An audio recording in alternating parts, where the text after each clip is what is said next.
mai fōringa I ua fia nisi o fuafuanga tutuma mau isi o tunu ia I whenā pālota ia manisi lau fuafuanga ia le whiwa I lava ma tūlanga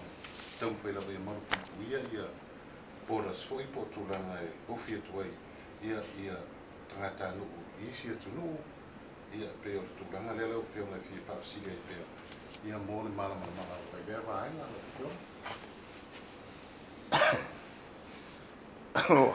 o whaaluanga e whakalofa mai.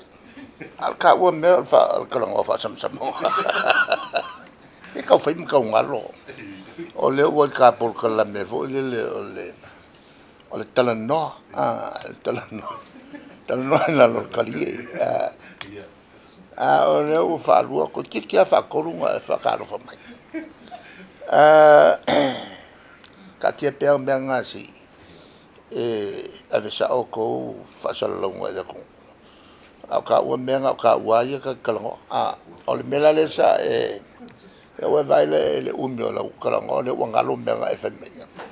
o le covid le nga ka ofisilia o le covid vai o le ku ka ua le wa le nga e le mele ua kupu o le oki mai a lea o le mariu mai a lea koviki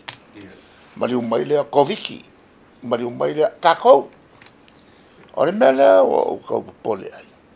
pe ia inka ngaka o lea kalo kalo ia ngase ngisi koviki wale ia se mea e afu ai le itule o le maia ka whaiaru lunga le o koviki le o koviki ele mele maria le kupu e ia tangata ia talo le kakalo ia alofa le akua e whasao inga kako me koviki a ia ka ngaka ia e kakalo se ia vave o mai le koviki se I makuasa sakul malo e se lan mele e avo e kalango mai ai awa o le whakao makunge ia le kou le whakalangoanga vo I le au kou ia le kusikala ma whaamakala ako mai ele kakou polisinio le whalmai ma le polisinio si o manga ia fuafuanga mamau a sau le observer sau TV ele ia ma se mea o sau wai au ili mai ai le kulanga o fuafuanga mamau fuafuanga mamau ia o lo whakaki ele si whamkalanga whai mai ele ia ma se fuafuanga mamau o le whamakalakala mai o whanangolonga ku il kaukalanga o le sau uma ia whamkalanga fuafuanga mamau. Ale malo le whai mau le whai au ke whai mo wo ia. O le wa vakuela ko o tangata atama mai whapitoia o le whalangolango i el malo. O la kou i o le mua au el malo. E ko kui luma. E whawhiangai ma le whawhikauri le whawhiangai tato. Ma kua o la kou wangei le kau solo moa le o mai ulu masaka unga fai le se li poki o penga fa pefenga o mai Samoa le misela pe sanga fio ke ka ia ki nganga I lo skin kiki le nga sa unge I la nga fe au ma sa umale ma sia mai kas ya le so solo ai fa mai pise kako ia makawa ko fo ia so uma ia ngai whangau laiki ua mariri o ngā ua mua o ia ki ngai ave o fofo ai mulmuli mai I e o kulwhal mai ua wile mai le alai mangingoa hau la kofo ia ngai e ka wamo le whaisu enga ki ngā ngai lo le skenkikirenga sauma Marsiama ki nga ngai lo le mafuanga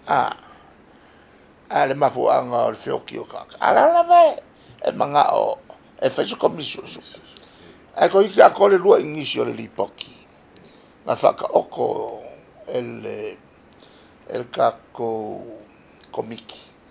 O lo whamakala kuai me umanga nga whakingo.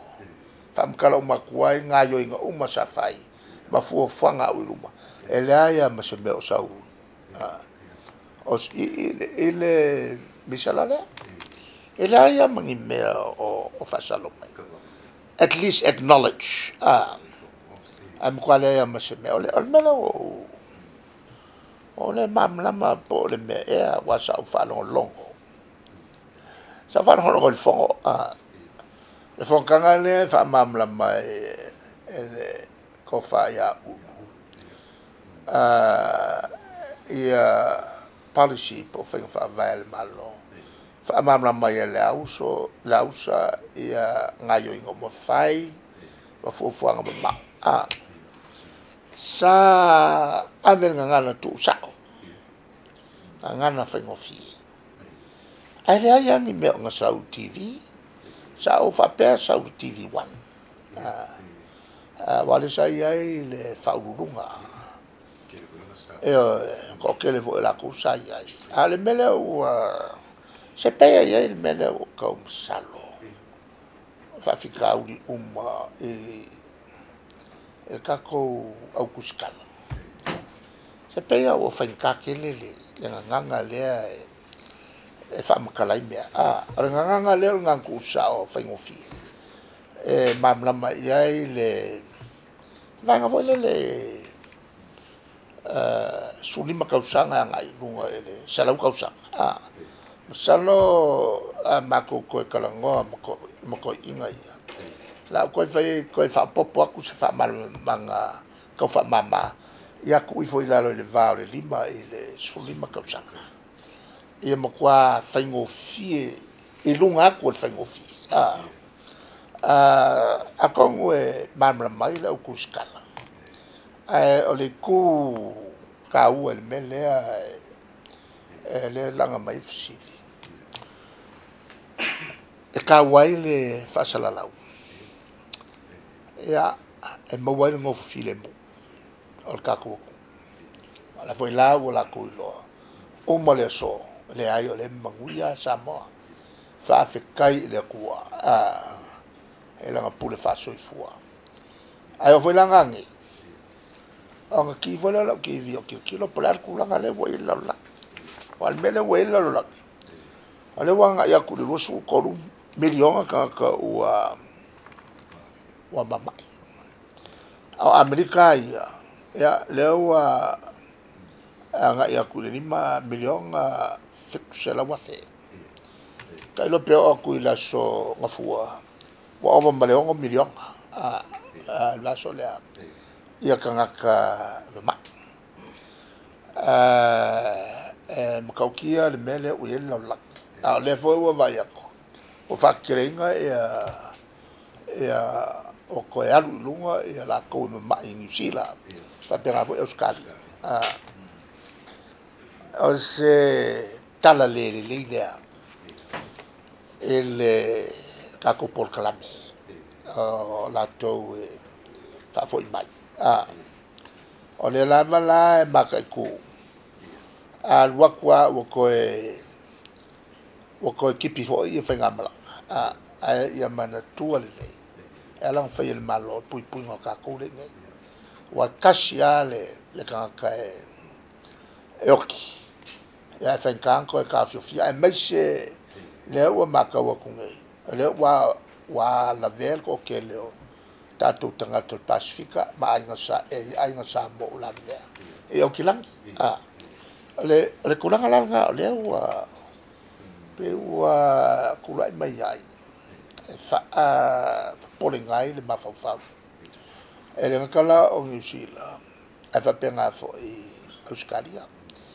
le kula pe ko kawa le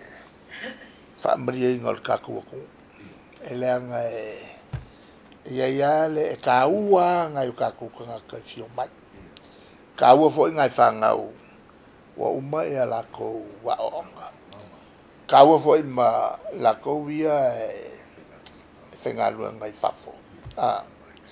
e ngā luenga ia sa makua le momoe ai le ia le kako kampangi le al malo o SSS inga ia maua lako ngā luenga ngā lurue ai ma maua kupe lako ai ngā sa ai ma fia ai le ngei la ua whengai kako ma le mana le ngei ia leo ngi mana kako fufui pa wala le mea o le ongsa lava le whapalpale lava le onsai lava le kakalo lava le whakukua o fia mea ngau kaukua o wha e alala o ngā kau panic wale lava mea ngai wha me se al whakukua ma kakalo whaafikai le kua o la ua mawaila kou I o a le ai mangui ai peka kou ne o le kulangalanga I le koviti o le whi au ka ua o le whau kuainga o la kongi whaia le amio lea o le ngofo ma kou I lunga whasa launga si se ia ma ai maise o le whapea mai o le makua pepelo kuila epa pepelo le ia vai le mafau pepelo kuila epa pepelo ia le whaururunga o le whale mai o la ua maua kako kangaka I COVID e sili aku o ngā saoloko le kako e lau whai muspepa ngai Samoa e sili ngā mauru le maurunga kako whakusa e Amerika e awa silsila la ia I le mol mea vo o le koe e a vaku ia whasala launga le malo ave mau le pepelo o la ua la veveka la kaula ia o la ka kalo ia mamai ia ia o mai le COVID I Samoa nge ma whioki ia ka kuka e leo ka kalo la le vaenga lea inga ia manguia kako o lea ka kalo